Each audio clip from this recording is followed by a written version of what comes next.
buenas tardes, estamos en El Microscopio, un programa para Radio Sudeste y MCI2. Soy Rosario Segura y leía hace bien poco en La Verdad una noticia interesante donde las haya, que decía así: el arqueólogo Andrés Martínez Rodríguez, cronista oficial de Lorca. Lo aprobaron este miércoles por unanimidad todos los grupos municipales en un pleno extraordinario, y el acto institucional para oficializar la designación tendrá lugar el 12 de diciembre a las 20 horas en la antigua Colegiata de San Patricio. Bueno, pues ahí para hablarnos precisamente de este tema tenemos la suerte de contar con el autor, Andrés Martínez Rodríguez. Buenos días y muchas gracias. Hola, buenos días, Rosario. Gracias a vosotros por la entrevista. Pues enhorabuena, mi más cordial enhorabuena, porque además merecidísima, bajo mi punto de vista, esta designación. Bueno, don Andrés, y después de décadas dedicado al patrimonio lorquino, ¿qué significa para usted asumir ahora el papel de cronista oficial de Lorca?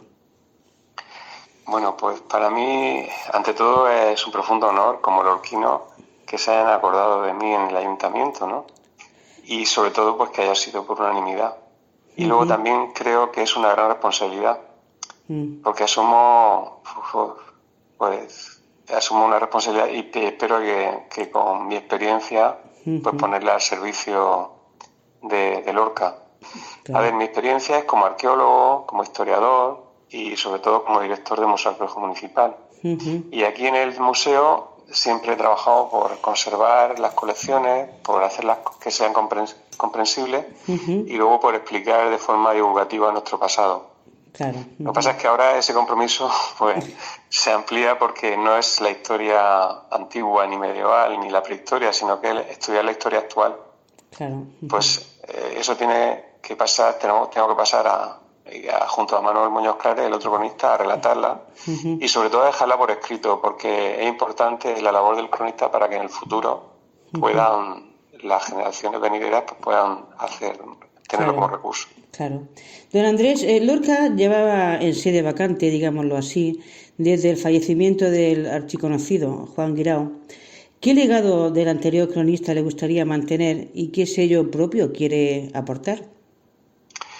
Bueno, Juan Guirao era muy amigo y yo le profesaba una gran admiración. Juan era único, como muchas personalidades de Lorca, ¿no? Pero yo sí que comparto con él una premisa, que el trabajo para cuidar el patrimonio se hace día a día, no se hace con grandes eventos. Y por tanto me gustaría trabajar para que el pasado de Lorca sea más cercano, que se conozca y que todos los lorquinos podamos estar orgullosos de nuestra historia.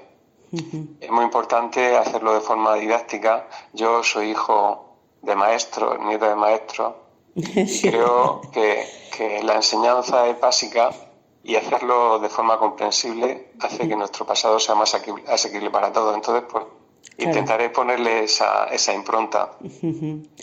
Y en un municipio, don Andrés, con tanta riqueza arqueológica que usted bien conoce, e histórica también, ¿qué retos ve prioritarios en la preservación de esta memoria colectiva de cara a los próximos años? Pues como bien dice, Lorca es un municipio muy grande, es el más extenso, el segundo más extenso de España, y con mucha riqueza arqueológica e histórica. Yo creo que el gran reto es la conservación del enorme patrimonio que tiene de todo tipo y la accesibilidad a este patrimonio. Proteger y documentar es esencial porque si no lo hacemos estamos perdiendo parte de nuestro pasado. Y por luego conseguir que este patrimonio se pueda divulgar, que llegue a la gente, hacerlo accesible a todos, a los lorquinos, a la gente joven, creo que es muy importante, y que llegue también a los barrios, a las pedanías. Yo hace poco me convocaron para dar una conferencia en Tercia y quedé asombrado de la concurrencia y del interés que tenía la gente de esa pedanía por la historia, por su pasado y por su historia. Por lo tanto, creo que hay que llevar todo esto a todo el municipio. En resumidas cuentas, conservar, investigar porque es muy importante y luego compartirlo con un lenguaje que sea asequible a todos. Sí, porque además recordemos que quien no tiene pasado no tiene futuro. Una de las funciones creo yo, que será elaborar una memoria anual sobre los acontecimientos, digamos, más relevantes de Lorca. ¿Qué aspectos considera esenciales para que, según desde el punto de vista como cronista, que tengan un valor histórico? A ver, pues yo creo que la historia o lo que pasa hay que contarlo con rigor.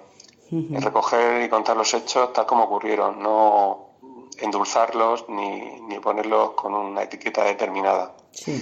Luego, yo creo que hay que equilibrar también la información, hay que intentar contar cosas de todos los ámbitos que construyen Lorca. Yo, por mi vocación, es la cultura, ¿no? Pero evidentemente, pues habrá que ponerse al día en recoger todos los temas de economía, de festejos, los logros que los lorquinos y las lorquinas consiguen, pues las tradiciones que también cambian, las dificultades, los problemas, pues todo lo que pasa en Lorca. Y luego también creo, y eso creo que es muy importante, hacerlo con la sensibilidad para captar el espíritu de cómo se vive en Lorca.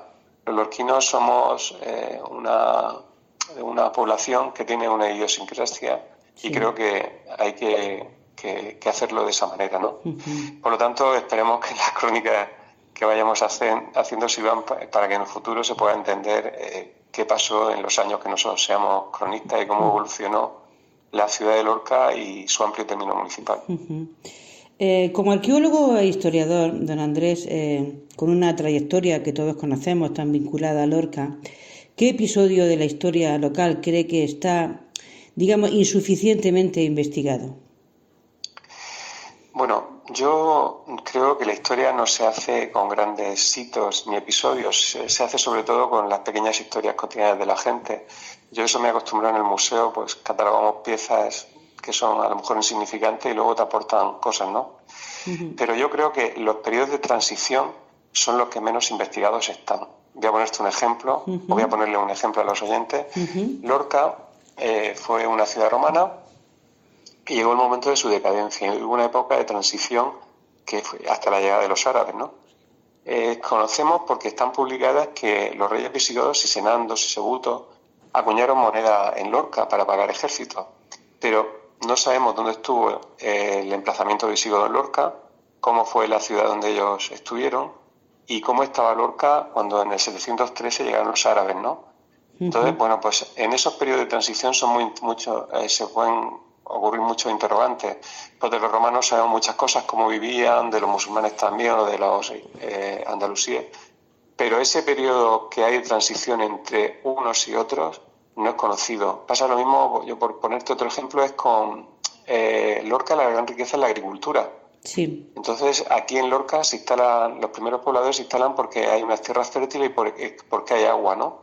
Entonces, sería muy interesante para Lorca que se conociera cómo esos primeros pobladores que llegaron hace 5.500 años se instalaron, cómo vivieron. Entonces, pues investigar ese periodo también puede ser muy interesante, que también es un periodo clave para los lorquinos. Lorca sigue viviendo de la agricultura y es su grande riqueza. No sé, he puesto 2 ejemplos, se pueden poner muchos más, ¿no? Pero creo que sí, esos periodos pueden ser interesantes documentarlos. Me ha llamado la atención eso que usted hablaba de 5.500 años. Madre del amor. Bueno, hay dataciones de carbono 14 que nosotros, cuando estábamos excavando concretamente en una choza, en una excavación que había detrás del huerto urbano, donde está el edificio nuevo, en calle Florida Blanca, pues estábamos cavando una choza y cuando los restos que nos aparecían no aparecía metal, evidentemente, pero eran como muy de época calcolítica, de la edad del cobre, pero cuando se mandan nos dan las dataciones, nos vamos a esa época y luego aparte volvimos a mandar más por si había había algún problema y nos confirmaron. Entonces estamos hablando que la primera gente que se sentó en Lorca fue hace 5.500 años, en el 6º milenio. O sea, tenemos una historia muy importante y luego lo más importante de todo es que no es que nos remontemos a ese periodo, sino que ha habido de forma continuada gente en Lorca. Nunca se ha dejado Lorca. Ni inundaciones, ni terremotos, ni plagas, ni invasiones han hecho que la gente se vaya del lugar. Por lo tanto, tiene unas cualidades que son excepcionales. Sí, sin lugar a duda. Entonces, según esto, don Andrés, ¿qué tipo de patrimonio cree usted que urge incorporar o proteger para que no se pierda? Yo creo que todo el patrimonio es importante protegerlo, muy importante, pero creo que hay un patrimonio que es el patrimonio intangible, las tradiciones, las costumbres, la forma de vida de la generación que se está yendo ahora, nuestros padres, etcétera. Eso no está lo suficientemente, no se ha hecho la labor de preguntarles, de que cuenten cómo vivieron. Son una generación importantísima, son los que vivieron la posguerra, son los que hicieron la sociedad en la que estamos ahora, ¿no? Sí. Y ese patrimonio intangible yo creo que es muy importante de rescatar si es que se está a tiempo. Luego otras cosas, como bueno, los topónimos de la huerta o del campo, ¿no? Cuando se hace un nuevo camino o tal, al final le ponen el nombre de la casa del señor de ahora, ¿no? Pues sí, hay que conservar los topónimos antiguos porque eso es parte de nuestra historia. O los sistemas de riego, o la forma de hablar. Nosotros tenemos una forma de hablar peculiar y ahora se está generalizando, pues eso, la profesión de vocablos en inglés, en francés, etcétera. Y yo, bueno, creo que... En detrimento de nuestra cultura. De nuestra forma de hablar, sí. Hay un trabajo que se ha hecho ingente, lo hizo un grupo de investigadores, a la cabeza está Anselmo Ferra, que era por recuperar los cuentos orales de los mayores. Y lo hicieron por las distintas diputaciones o pedanías de Lorca. Y dio un juego genial, es decir, había cuentos que se remontaban a época clásica y la gente cuando al principio no quieren, pero cuando les das pie y tal, te cuentan esos cuentos. Y está publicado, son unos tomos que están publicados y yo creo que sería... ¿Puede repetir el título, por favor? El título, no me acuerdo, bueno, el autor es Anselmo Ferra, pero el título exacto no me acuerdo, pero vamos, son cuentos tradicionales de Lorca o algo así. Cuentos tradicionales de Lorca. Lo digo porque estoy interesada en ello. Pues en el museo tenemos ejemplares que los prestamos. Anda. O sea que si te interesa puedes venir, te los dejamos y luego cuando los leas los devuelves. Sí, por supuesto que sí, así lo haré. Don Andrés Lorca ha experimentado transformaciones, como usted bien sabe, en las últimas décadas. ¿Cómo cree usted que influye ese cambio social, cultural e incluso urbano en la forma de narrar la historia contemporánea de este municipio? Y hay muchísima razón. Lorca ha cambiado mucho en los últimos años y eso nos va a obligar a los cronistas, a Manolo y a mí, a contar la historia teniendo en cuenta los cambios, ¿no? Yo creo que una labor del cronista es escuchar y estar atento a cómo se vive y además cómo se transforma la ciudad. Pues tendremos que estar atentos a cada nueva plaza que se abra, a cada barrio que se renueve, a las tradiciones que se van adaptando evidentemente, porque todo eso es memoria nuestra, ¿no? Yo creo que pues significa contar la historia contemporánea con rigor y también sin perder de vista nuestras raíces. Porque yo creo que la ciudad que ahora evoluciona tiene que tener una importante parte de la ciudad que nos ha legado, ¿no? Entonces yo creo que ahí tendría que estar un poco la combinación. Que no se pierda, efectivamente. Y ya la última pregunta, don Andrés. En un mundo digital, donde la información circula, como usted bien conoce, a gran velocidad, ¿cómo se adapta esa figura del cronista tradicional a los nuevos formatos y también la necesidad de divulgar la historia que sea accesible para la gente joven, como usted ha comentado antes? Bueno, yo creo que en la elección de los cronistas no lo sé seguro porque no conozco tampoco a muchísimos, conozco a cronistas de la región de Murcia, conozco a algunos de fuera, pero siempre cuando se elige se busca que tengan determinada experiencia y sobre todo edad. Porque además la madurez te da determinada... Claro, una perspectiva distinta, ¿no? Sin lugar a dudas. Sí.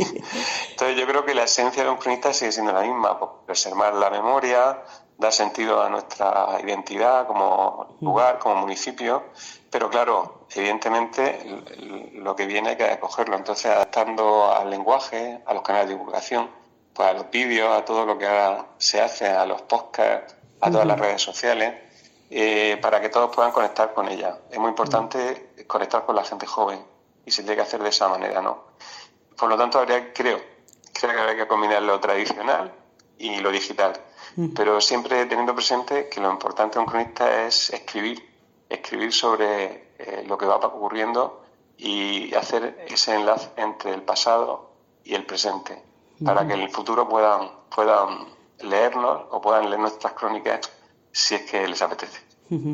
Bueno, pues ahí quedan las palabras de don Andrés Martínez Rodríguez. Recordemos que él ha sido durante 3 décadas director del Museo Arqueológico Lorquino, con una gran experiencia en la historia de Lorca, y el flamante cronista que tendrá lugar esa toma de posesión el 12 de diciembre a las 20 horas en la Colegiata de San Patricio. Muchísimas gracias, don Andrés, por atender esta llamada y le deseamos y le auguramos un futuro como cronista brillante. Gracias. Muchas gracias a vosotros.